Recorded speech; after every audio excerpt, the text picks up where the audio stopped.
Legal, pessoal, vamos para a nossa habilidade de número 2 da prova do Enem, que eu, particularmente, é uma das habilidades ali que eu mais gosto de trabalhar, que é a análise da produção de memória pelas sociedades humanas. Essa questão da minha afinidade com as discussões sobre memória, elas vêm já desde a minha graduação, sempre gostei muito dessa discussão, inclusive o meu mestrado também é nessa área, vamos colocar assim.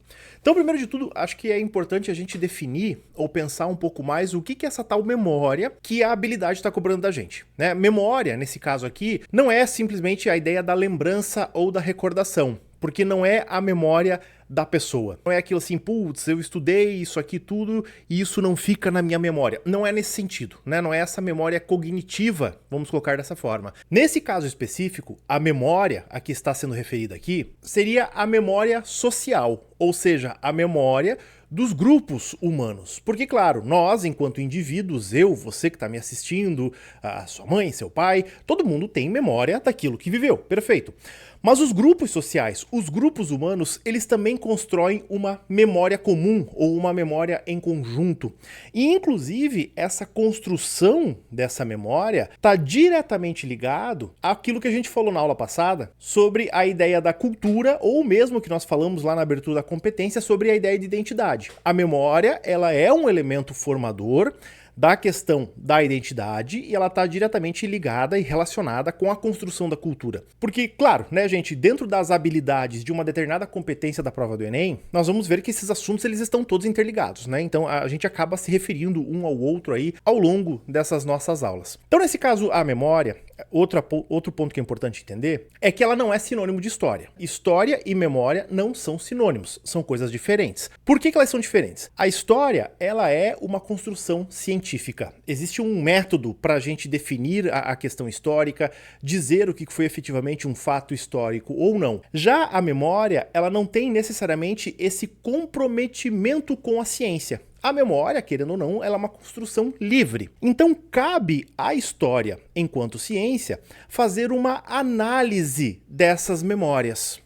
E aí, a partir dessas memórias, óbvio, reconstruir ou tentar, né, reconstruir e respaldar ali esses fatos históricos construídos em cima de determinadas memórias, tanto dos indivíduos como também dos grupos. Aqui eu vou trabalhar basicamente com dois exemplos, principalmente da história do Brasil, porque é um grande foco da prova do Enem, mas para a gente entender um pouco melhor essa relação com a memória. Porque a relação com esse fenômeno não é necessariamente e obrigatoriamente sempre uma relação positiva. Então vamos lá. Tem um exemplo que ocorreu há alguns anos atrás e que volta e meia aparece, não só no Enem, como em outras provas também, que foi quando o pessoal que estava protestando lá na cidade de São Paulo ateou fogo na estátua do Borba Gato, do Bandeirante.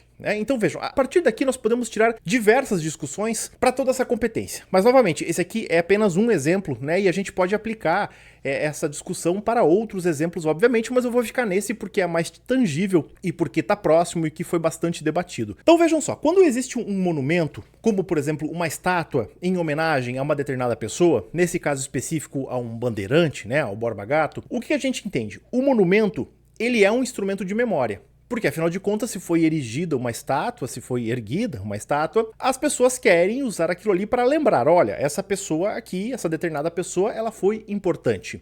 Inclusive, o monumento, ele se transforma até mesmo num patrimônio, né? Num patrimônio cultural, porque o patrimônio cultural, ele está ligado diretamente às discussões de memória. Então, um determinado grupo decidiu e resolveu que, olha, esse cara aqui foi importante, vamos fazer uma estátua em homenagem a ele. E aí entram, por exemplo, as relações de poder nisso tudo, né? Porque um determinado grupo, quem foi esse grupo, né? Foi o grupo que estava no poder da cidade de São Paulo, na década de 40, 50, 60, que decidiu então que o Borba Gato era importante e erigiu uma estátua a ele. Então isso é uma construção de memória, que um determinado grupo entendeu que uma pessoa importante foi lá erigir um monumento com qual intenção? Para que as pessoas se lembrem, para que as pessoas, então no caso mesmo, conheçam.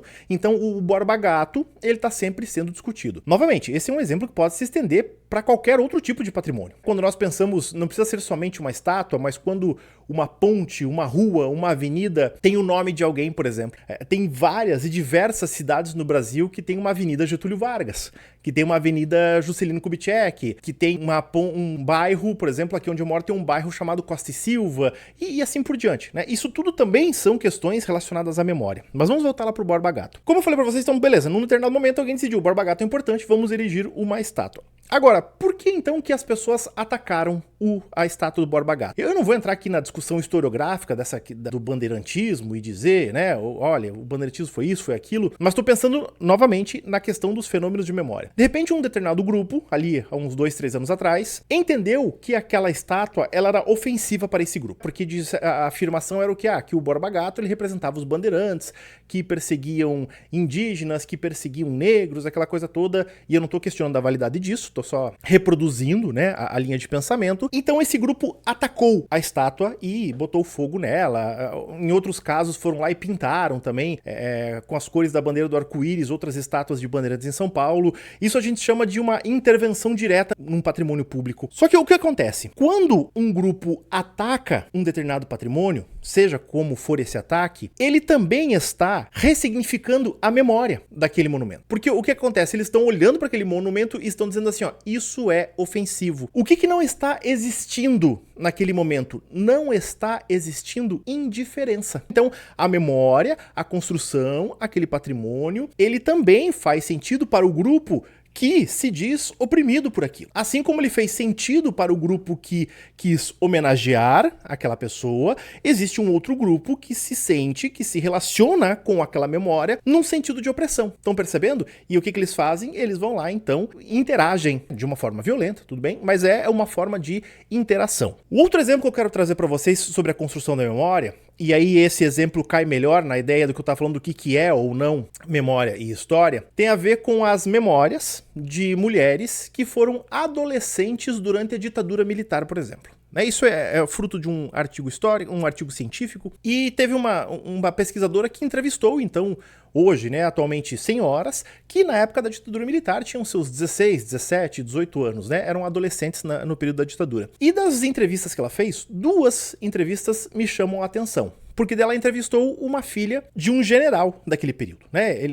Não lembro exatamente se era um general, mas era um alto oficial das Forças Armadas. Para essa moça, a ditadura militar ela passou sem sobressaltos. Porque o pai dela, né, era do alto escalão das Forças Armadas, eles tinham uma boa condição financeira, ela inclusive fala que ela estudou em bons colégios, ela viajou, ela foi uma das pessoas que aproveitou todo aquele boom econômico da ditadura militar, o famoso milagre econômico, e claro, vejam só, na concepção dela e na memória dela, foi um período relativamente muito tranquilo e muito estável, porque afinal de contas ela aproveitou, ela viveu a vida. A questão é o seguinte, vamos lá, essa mulher, ela está mentindo? Não, ela não está mentindo. Ela tem as memórias que ela construiu desse período, com certeza nas suas relações familiares, nas suas relações sociais. Ela reproduz esses diálogos, ela reproduz essas memórias, e isso que é o fundamental a gente entender. A memória, não obrigatoriamente, ela mente, mas ela é parcial, porque afinal de contas se restringe à vivência de uma determinada pessoa. Já nesse mesmo artigo, uma outra entrevista, conversou com uma senhora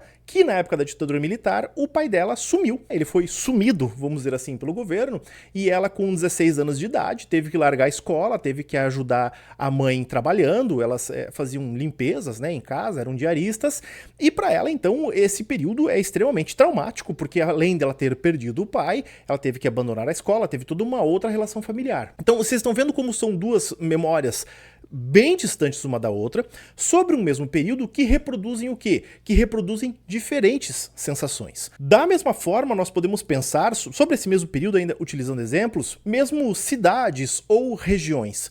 Porque quando a gente pensa no processo da ditadura, não quer dizer que desapareceram pessoas no Brasil todo, em todas as cidades.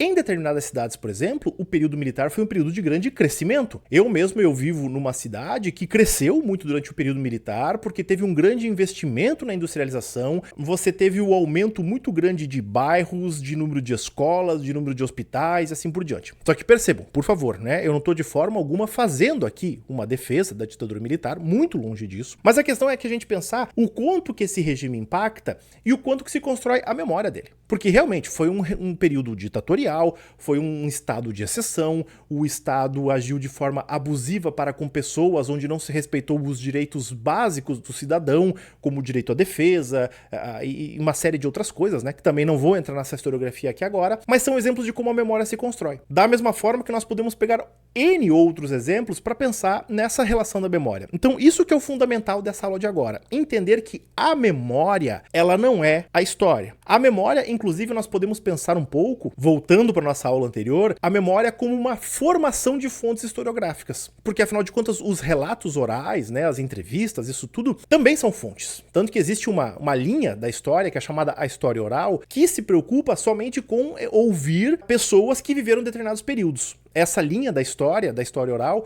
ela se desenvolve principalmente pós Segunda Guerra Mundial com os sobreviventes do Holocausto. Porque como não existia necessariamente uma materialidade a ser estudada, o que os historiadores vão fazer? Os historiadores vão entrevistar aquelas pessoas que passaram pelos campos de concentração, aquela coisa toda, e vão ouvir os relatos e vão desenvolver todo um recorte historiográfico a partir dali. Então ali nós temos uma atenção muito forte, nós temos toda uma reviravolta na historiografia também, para se lidar com a ideia da memória humana e entender, novamente, o foco principal, que memória não é sinônimo de história. A memória, ela está muito mais para uma fonte e como toda fonte histórica, ela deve ser interpretada e analisada à luz de um procedimento científico que daí sim vai produzir a história. Certo, queridas e queridos? Muito bem, vamos lá para a nossa próxima habilidade. Não esquece, tá? De deixar o teu curtir aí, de se inscrever no canal e continuar acompanhando as nossas aulas semanalmente. Um grande abraço para vocês.